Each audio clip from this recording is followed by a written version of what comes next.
E pra quem não sabe, eu gravo os vídeos em um Xiaomi Pocophone F1. Tão famoso. É que nem o Florencio falou. É bom mesmo ver esse tal de Xiaomi, pode comprar. E esse aí, o somzinho. Teve um cara que pediu umas músicas aí nos comentários. Só que eu me esqueci, mano. Eu tô gravando esse vídeo aqui em cima da hora porque o Florencio pediu pra me postar, mano. Aí tô aqui gravando aqui no improviso. Se eu ter falado alguma coisa errada, você me perdoe. Mas só pra deixar o canal sem vídeo, pra vocês verem como o Florencio se importa com vocês. E eu também, né? Apesar do canal não ser meu. E pra quem gosta de caixa de grave assim, ó, duto redondo, igual essa aqui, se eu não me engano, tá sintonizada em 38 Hz. Não sei se é bom, não sei se é ruim, que se foda, não presta. Eu uso ela aqui, ó, como apoio assim pra sentar, ó. Senta aqui, bota o litro aqui na mesa, ó, liga o somzinho e pronto. Cara, pra sentar, macho, ela aqui, ó, é excepcional. Agora grave que é bom dá nada. Ó, tipo, a minha caixinha ali tá em... A minha não, a da Florencio. Tá em 38 Hz. Essa aqui tá sintonizada em 45. Mas é uma diferença fora do comum, fora do normal. E o carregadorzinho aqui, o voltímetro tá desligado, mas tá em 13.87, 13.9, por aí. Eu olhei ainda agora com o multímetrozinho. Amanhã eu ligo, porque eu liguei isso aqui, ó.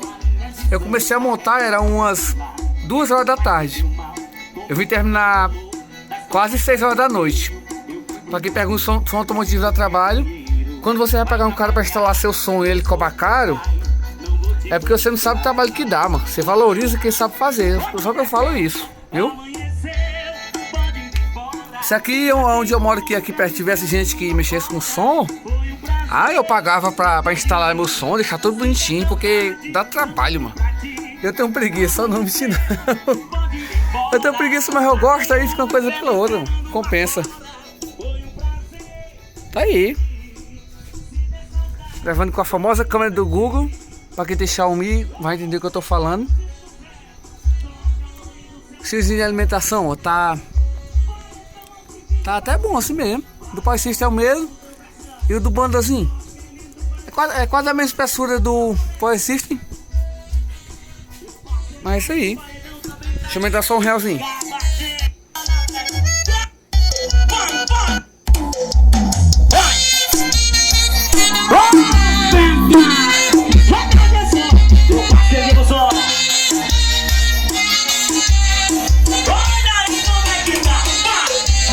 Hoje eu acordei pensando nos seus beijos, sonhando descamando daquele jeito que só a gente faz. Não vai focar não? Vai não. Que só a gente faz. Hoje no meu peito só bate saudade. Quanto mais aumenta, mais me dá vontade. Preciso loucamente te encontrar. Seja onde for pra gente se amar. Vai, pra gente se amar. Não tem hora nem lugar. Você tira minha roupa e eu tiro a sua. E é isso aí, eu vou tentar me esforçar mais pra postar mais vídeo pra vocês. Mais uma vez lembrando, deixa o like aí, que ajuda muito. Se quiser deixar algum comentário aí, dando elogio ou crítica construtiva, tá bom demais. E é isso aí, valeu, show!